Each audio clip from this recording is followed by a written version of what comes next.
जय हिंद दोस्तों, मेरे चैनल डिफेंस तक में आप सभी का स्वागत है। अमेरिका के रक्षा मंत्री लॉयड ऑस्टिन भारत में हैं। आज उनके दौरे का दूसरा दिन है। कल उन्होंने साफ तौर पे कहा था कि एशिया में नाटो नहीं आ रहा, लेकिन साथ ही साथ उन्होंने ये भी कहा कि हम इंडो पैसिफिक आज़ाद चाहते हैं, फ्री चाहते हैं। यानी कि संकेत चीन की तरफ दे दिया था उन्होंने कि दादागिरी चीन की नहीं चलेगी। लेकिन लॉयड ऑस्टिन की इस भारत यात्रा को हम कैसे देखें, भारत और अमेरिका के संबंधों को हम कैसे देखें, और क्या वाकई में अमेरिका पे ट्रस्ट किया जा सकता है? ये तमाम ऐसे सवाल हैं जिनको समझने के लिए आज हम सीधा मेजर जनरल हर्ष कक्कड़ सर के पास चलेंगे। उनसे इन चीजों को समझेंगे कि आखिरकार लॉयड ऑस्टिन का भारत दौरा और अमेरिका भारत के संबंधों का फ्यूचर क्या है। जय हिंद साहब, मेजर जनरल हर्ष कक्कड़ सर, जय हिंद। बहुत बहुत शुक्रिया sir, thank you. Thank you Rajesh. Sir, दो तीन अहम मुद्दे थे जो आज मैं आपसे समझना चाहता था। एक, लॉयड ऑस्टिन जो कि अमेरिका के रक्षा मंत्री हैं, वो भारत में हैं। उनका बयान आ चुका है कि एशिया में नाटो जैसी स्थिति, नाटो हम नहीं बनाएंगे। लेकिन दूसरी तरफ जब वो सिंगापुर में थे, उसी वक्त अमेरिका और चीन के युद्धपोत का आमना सामना हो जाता है, और ली शांगफू बोलते हैं कि अगर चीन और अमेरिका का संघर्ष होता है तो शायद दुनिया के लिए बहुत विनाशकारी होगा। दो अहम चीजें समझना चाहूंगा सर। लॉयड ऑस्टिन से शुरू करूंगा मैं। भारत दौरे पे लॉयड ऑस्टिन, और क्या किस तरह से हम इस दौरे को देख सकते हैं सर? कौन कौन से ऐसे समझौते हैं जो हो सकते हैं, और क्या कुछ इस दौरे के मायने? बेसिकली लॉयड ऑस्टिन इधर आए हैं प्रायर टू पीएम मोदी का विजिट वॉशिंगटन में। वो इसी महीने है 25 तारीख को।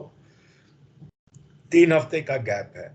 तो जो इश्यूज जिसका क्लियरेंस चाहिए था, एनहांस्ड कोऑपरेशन, खासतौर पे टेक्नोलॉजी के मामले में, क्योंकि जी का जो डील है इंजन्स मैन्युफैक्चरिंग का इंडिया में, बेसिकली तेजस के लिए होगा। और पॉसिबली अगर ये डील साइन हो जाता है तो हो सकता है कि F-18 या उसी वैरायटी के इंजन्स जो जी प्रोड्यूस करती है, वो वाले एयरक्राफ्ट आएंगे प्राइमरी में। जो हमको 114 एयरक्राफ्ट चाहिए, नेवी को चाहिए INS विक्रांत के लिए। तो ये डील लाइकली है कि पीएम मोदी के विजिट में अनाउंस होगी। प्लस जो बाकी टेक्नोलॉजी इश्यूज थे, जहां पर भी छोटे मोटे स्टम्बलिंग ब्लॉक्स थे, वो अब लॉयड क्लियर करके जाएंगे। क्योंकि फिर मैक्सिमम जो डील्स अनाउंस होनी है वो यहां नहीं होगी। 25 तारीख को जो पीएम मोदी उधर है, उस समय ये सब क्लियर होके अनाउंस हो जाएगा। तो उसी लिए लॉयड इधर है, और ये बातें यहीं से शुरू होगी और आगे बढ़ेगी। तो ये पॉसिबली लास्ट विजिट है यूएस डिग्निटरी का पीएम मोदी के विजिट से पहले। Okay sir. अब दो तीन चीजें और थी सर। कल लॉयड ऑस्टिन को मैं सुन रहा था, उन्होंने कहा कि हमारा फोकस इंडिया और अमेरिका का इंडो पैसिफिक पे रहेगा, कि फ्री सी रहे। उसको किस लिहाज से मैं देखूं? और साथ में जब नेटो को लेकर उनसे सवाल पूछा गया तो उन्होंने कहा कि हम एशिया में नेटो, लेकिन नेटो प्लस पे उन्होंने कुछ नहीं बोला सर। देखो, नेटो प्लस जो है वो आपको टेक्नोलॉजीज ऑफर करता है। उसमें आपको जो मदद चाहिए in terms of technology, intelligence के इनपुट्स चाहिए, वो जरूरी है। क्योंकि खासतौर पे नेटो का intelligence setup, satellites, electronic monitoring, ये सब काफी इम्प्रूव्ड है। और ये इनपुट्स हमें बहुत मदद करेगी, खासतौर पे चीन के साथ। तो ये जो इनपुट्स आने हैं, ये सब आपको रियल टाइम में आने शुरू हो जाएंगे। प्लस टेक्नोलॉजी ट्रांसफर आपको ओपन हो जाएगा जब आप नेटो के साथ प्लस होगे। इसमें कोई सिक्योरिटी कंसिडरेशन नहीं है। नेटो बेसिकली यूरोप के लिए है। नेटो एशिया में नहीं है, क्योंकि नेटो नेशंस बहुत है।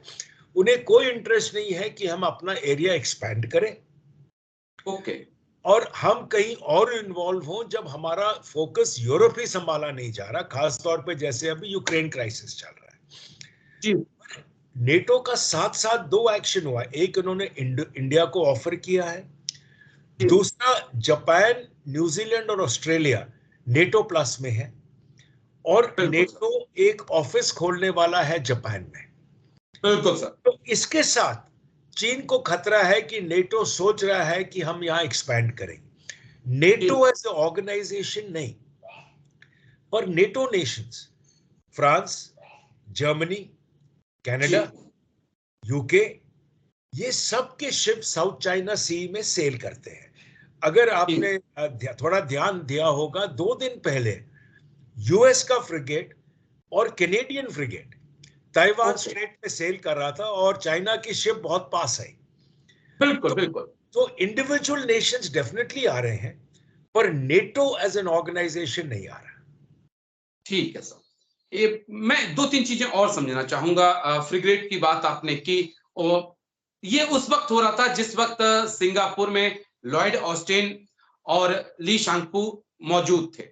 लॉयड ऑस्टिन कहते हैं कि हम ली शांगपू से बातचीत करना चाहते हैं, ली शांगपू और चीन की तरफ से इनकार कर दिया जाता है कि हम बातचीत नहीं चाहते। जब दो दुनिया के शक्तिशाली मुल्क बातचीत नहीं करेंगे, और ये फ्रिगेट की बात की, उससे पहले हमने देखा कि साउथ चाइना सी के स्काई में ही किस प्रकार से अमेरिका और चीन के प्लेन्स आमने सामने आ गए थे। तो क्या ये जो स्थितियां हैं, पोस्टरिंग ऑफ पावर चल रही है, या कोल्ड वॉर जैसी स्थिति जो है उत्पन्न हो रही है सर? देखो, चीन का एक डिमांड रहा है यूएस से कि आपने जो सैंक्शंस हमारे डिफेंस मिनिस्टर पे लगाए हैं वो उठा लीजिए, तभी बातचीत होगी। ओके। यूएस वो उठाने को तैयार नहीं है, क्योंकि चीन का डिफेंस मिनिस्टर बनने से पहले वो रशिया को जो सप्लाई चल रही थी उसमें इन्वॉल्व थे, तो उसके ऊपर यूएस ने सैंक्शन लगा दिया। अब यूएस उठाएगा नहीं, चीन कह रहा है जब तक उठाओगे नहीं हम बातचीत नहीं करेंगे। ठीक है, ये नहीं है कि लोअर लेवल पे कॉन्टैक्ट्स नहीं है, पर यूएस डिफेंस सेक्रेटरी और चीन के डिफेंस मिनिस्टर बात नहीं करने को तैयार है इसी बात के ऊपर। ये जो इंसिडेंट्स है, चीन अब थोड़ा दिखा रहा है कि भाई आप जब चाहे ये कर लो, हमारे इलाके में आ जाओ। तो हम भी अपना एक्शन कर रहे हैं और वो कोशिश कर रहे हैं कि थोड़ा सा धमकाए और देखें कि पीछे कौन सा देश पहले जाएगा। क्या यूएस अपनी मूवमेंट बंद करेगा फ्लाइट के, एयरक्राफ्ट के या ग्राउंड के, या वो चांस लेगा और करते रहेगा और देखेगा क्या होता है। अगर कोई इंसिडेंट हुआ तो डेफिनेटली एस्केलेशन होगा, पर एस्केलेशन उससे ज्यादा होगा नहीं जी। अगर यूएस बैक डाउन कर गया तो चीन को पता है कि यूएस का ताइवान के ऊपर सपोर्ट पे फर्क पड़ेगा। बिल्कुल सर। ठीक है, अगर यूएस बैक डाउन नहीं किया तो चीन को 2 बार सोचना पड़ेगा कि मैं कितनी बार करूं जी, कितना पास आऊं कि इंसिडेंट एस्केलेट ना हो। तो ये चलता रहेगा इन देशों के बीच में।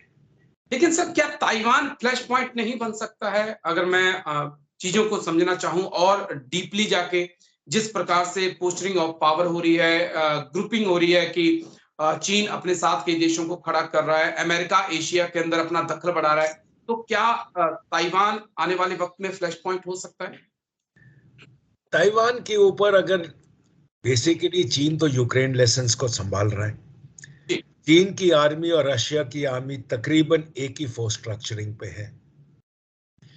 अब ताइवान को लेके अगर रशिया यूक्रेन में सक्सीड नहीं किया इतना फोर्स लेवल लगा के, चाइना को भी डाउट है, क्योंकि चाइना अगर कोई ऑपरेशन शुरू करे और सक्सीड नहीं करे तो चाइना का स्टैंडिंग खत्म हो जाएगा जी।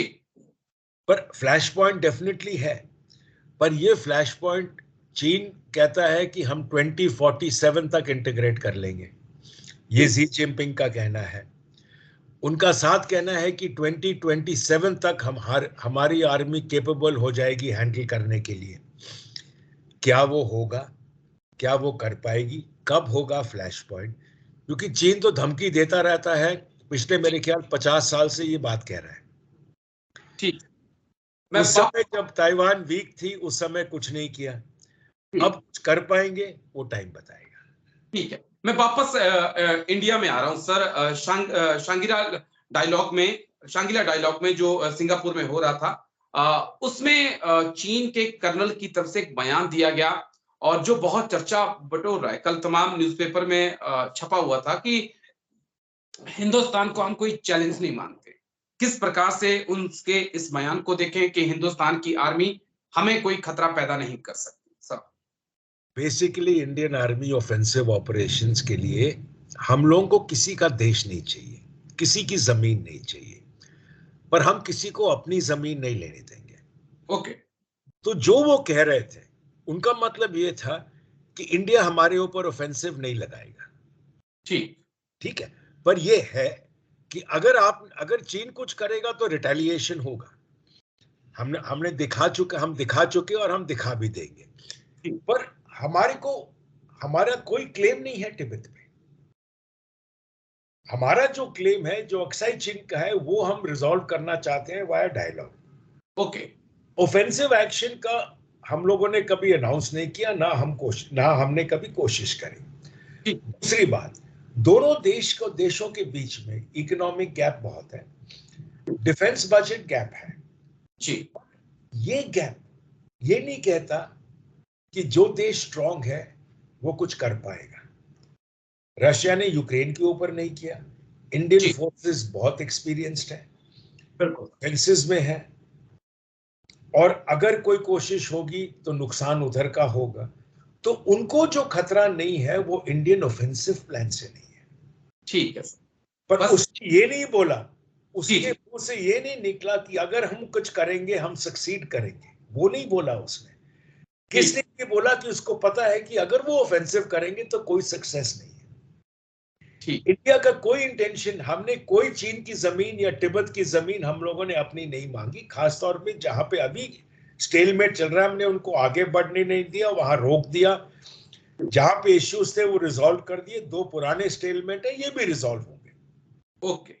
पर बस हम एक कभी नहीं बोला कि हमको आपकी जमीन चाहिए। ये फर्क है। बड़ा अहम पॉइंट सर आपने कवर किया है। ये मेरे जहन में नहीं था, जो अब मुझे समझ में आया। थैंक यू इसके लिए। और एक चीज और सर, जो मैं बस आखिरी पॉइंट है मेरा, अमेरिका और भारत के रिश्तों का क्या फ्यूचर देख रहे हैं? क्योंकि अमेरिका के बारे में एक कहावत बहुत प्रचलित है कि मतलबी है, जब तक मतलब है तब तक किसी कंट्री के साथ है। देखो, इंडिया अमेरिकन रिलेशंस अब एक दूसरे स्टेप पे घूम रहे हैं। ओके। पहले ये था कि इंडिया को एड चाहिए था। जी अब जैसे पाकिस्तान का है, पाकिस्तान को यूएस से मदद चाहिए। जी। अब इंडिया इक्वल फुटिंग पे है। कोई देश जो इस इलाके को स्टेबिलिटी दिलाना चाहता है, क्योंकि यूएस का इंटरेस्ट है इंडो पैसिफिक। ठीक। खासतौर पे जापान है उधर, फिलीपींस है उधर, ताइवान है उधर, उनके ट्रेड रूट्स है, उनका सेलिंग रूट्स है, ऑस्ट्रेलिया उधर है। तो उनको स्टेबिलिटी देना है। कोई भी देश अगर यहाँ आना चाहेगा बिना इंडिया के कर नहीं सकता। ओके। तो जो पहले इंडो यूएस रिलेशंस थे, हम इतने वीक थे कि हम उनसे भीख मांगते थे, फंड्स बिल्कुल मांगते थे, इक्विपमेंट मांगते थे। अब हम मांगते नहीं है, हम खरीदने को तैयार है। बिल्कुल। ठीक है। और उनको पता है कि बिना इंडिया सपोर्ट वो इस इलाके से आगे जा नहीं सकते। जी। तो जितना तो उसीलिए दोनों देश का अलाइनमेंट बहुत फर्क है ओके। पहले से लेके। ठीक है। ठीक है। तो यानी उसीलिए जो यूएस को और इंडिया रिलेशंस है, जी।